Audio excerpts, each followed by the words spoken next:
Bienvenidos a la clase de ejercicios con funciones. En esta oportunidad vamos a resolver algunos ejercicios que tendrán que ver con relaciones entre conjuntos.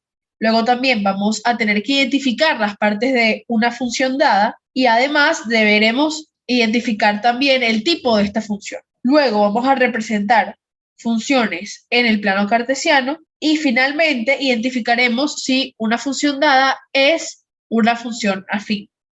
Comenzamos entonces con las relaciones entre conjuntos. Aquí nos están presentando dos conjuntos, el conjunto A y el conjunto B. Y este ejemplo nos indica que debemos expresar esta relación utilizando diagramas sagitales. Además, también debemos representar esta relación mediante el uso de pares ordenados y debemos identificar la condición que relaciona ambos conjuntos.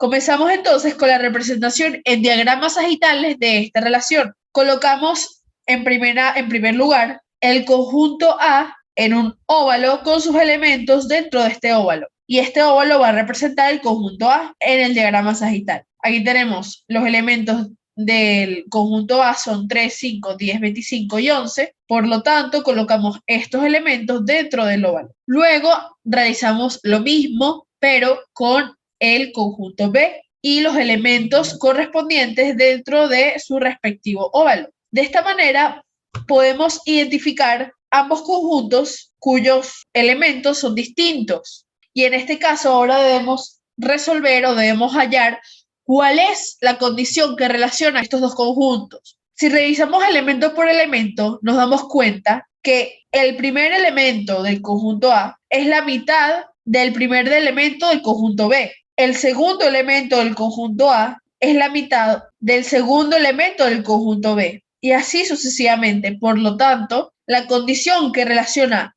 el conjunto A con el conjunto B es que cada elemento del conjunto A es la mitad de cada elemento del conjunto B. Por lo tanto, colocamos de la siguiente manera. El conjunto del elemento A es la mitad del conjunto del elemento B. Es decir, la condición es la frase es la mitad de. Luego debemos representar esta relación en pares ordenados. Recordemos que el uso de pares ordenados se basa en representar cada relación individual dentro de unos paréntesis. Es decir, la relación de cada elemento de manera individual y luego cada relación de cada par de elementos va a conformar la relación total de los conjuntos. Entonces, se coloca entre paréntesis el elemento 3, que es el primer elemento del conjunto A, y luego seguido de una coma se coloca el elemento 6, el primer elemento del conjunto B, y así sucesivamente, de tal manera que nos queda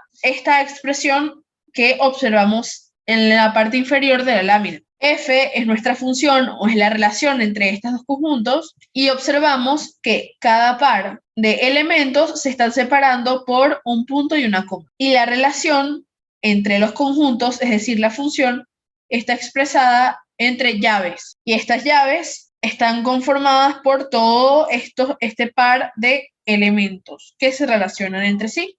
Posteriormente debemos identificar cuáles son las partes de esta función.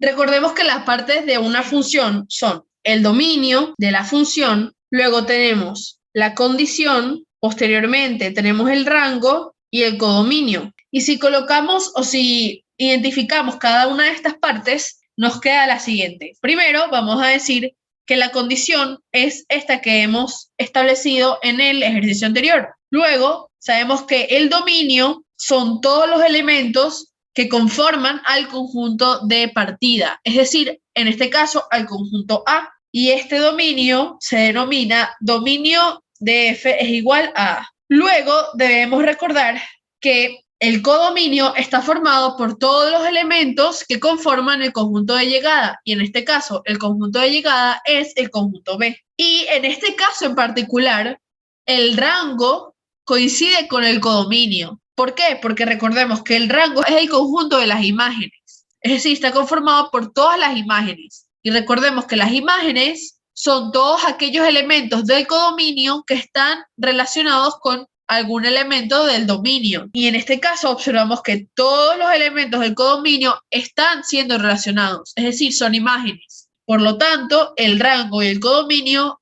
coinciden en este caso.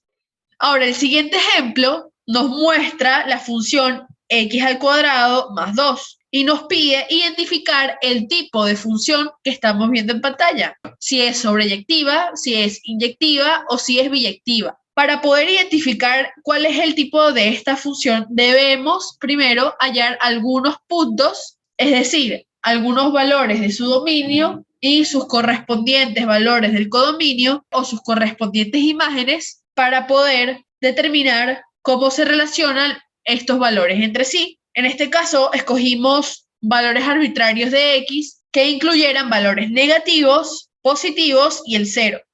Y escogimos estos valores que vemos en pantalla, el 2, 1, 0, menos 1 y menos 2. Luego, sabemos que debemos calcular entonces las imágenes de estos valores pertenecientes al dominio. Entonces, multiplicamos 2 por 2, 4, más 2 es igual a 6. Luego, 1 al cuadrado es 1 y 1 más 2 es 3. Entonces aquí vamos colocando las y's. 0 al cuadrado es 0, más 2 es 2. Luego, menos 1 al cuadrado es 1, más 2 es 3. Y menos 2 al cuadrado es 4, más 2 es igual a 6. Ya teniendo las y's, que también recordemos que se puede denominar como f de x, porque es la variable dependiente de esta expresión, podemos especificar si es biyectiva, sobreyectiva o inyectiva. Si hacemos un pequeño diagrama sagital para poder representar esta función, podemos ver que todos los elementos del conjunto de partida están relacionados con un elemento del conjunto de llegada. Sin embargo, dos elementos del conjunto de partida comparten un mismo elemento del conjunto de llegada. Por lo tanto, esta función no es una función inyectiva. Además, también podemos observar que todos los elementos del conjunto de llegada, es decir, todos los elementos del codominio, están siendo utilizados. Por lo tanto, esta es una función sobreyectiva. F de x igual a x al cuadrado más 2 es una función sobreyectiva. Luego, en este ejercicio, nos están pidiendo representar la función y igual a x al cuadrado menos 3 en el plano cartesiano. En este ejercicio también vamos a practicar la representación de puntos en el plano cartesiano, ya que para poder representar esta función deberemos identificar la posición de algunos puntos de esta función. Comenzamos entonces dándole valores arbitrarios a la variable independiente x. Los valores que vamos a asignarle son 2, 1, 0, menos 1 y menos 2. Luego vamos a hallar sus imágenes respectivas. Esto con el objetivo de poder trazar estos 5 puntos que se nos van a generar y de esta manera poder graficar la función y igual a x al cuadrado menos 3.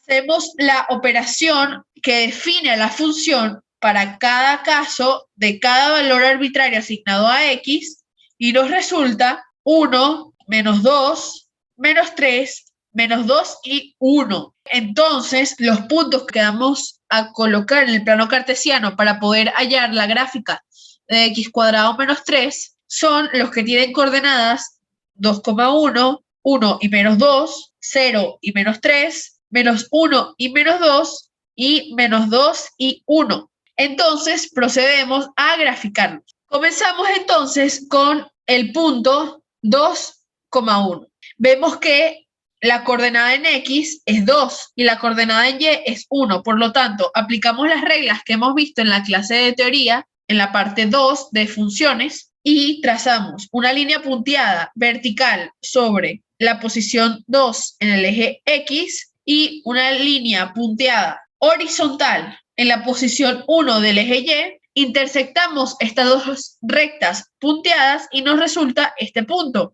Ese punto es el punto de coordenadas 2 y 1. Luego graficamos el punto de coordenadas 1 y menos 2. Graficamos una recta punteada horizontal en la posición menos 2 y una recta vertical en la posición 1 de x. Intersectamos estas rectas y nos queda el punto en el cuarto cuadrante del plano cartesiano, como vemos en pantalla. Posteriormente, graficamos el punto con coordenadas 0 y -3. Sabemos que cualquier punto que tenga coordenada x igual a 0 va a estar sobre el eje y. Sabiendo esto, buscamos la posición -3 del eje y el punto nos quedaría en esta posición. Luego graficamos el punto con coordenadas -1 en x y -2 en y. Hacemos una línea recta punteada vertical en la posición -1 de x y en la posición -2 en y hacemos una recta horizontal punteada. Trazamos un punto en la intersección de ambas rectas y nos queda el punto de la coordenada -1 y -2 en esta posición. Posteriormente vamos a graficar el último punto, en este caso, que es el de coordenadas -2 y 1. Graficamos entonces una recta vertical en la posición -2 de x. Luego graficamos una recta horizontal en la posición 1 en y, intersectamos estas dos rectas y en su intersección colocamos el punto de coordenadas -2, 1. Y así nos quedan los puntos de la función y igual a x cuadrado menos 3. Y gracias a estos puntos podemos hallar su gráfica. De tal manera que unimos cada uno de los puntos y nos queda la figura que vemos en pantalla. Esta figura tiene por nombre parábola. Luego nos piden determinar si esta función es una función afín. Y debemos recordar que una función afín en el plano cartesiano se representa por una recta. Por lo tanto, esta función, por su gráfica, ya sabemos que no es una función afín. Además, la forma de su ecuación no coincide con la ecuación de la recta, que recordemos que la ecuación de la recta es la expresión que define a la función afín y esta tiene la forma y igual a mx más b, siendo m la pendiente de la recta y b la ordenada en el origen. De esta manera, como no cumple con la forma de una función afín ni gráficamente ni matemáticamente, entonces no es una función afín. Más ejercicios como los que hemos hecho en esta clase los podrán encontrar en el problemario de segundo año en el tema de funciones. Muchas gracias por ver este video. Nos vemos en la próxima clase.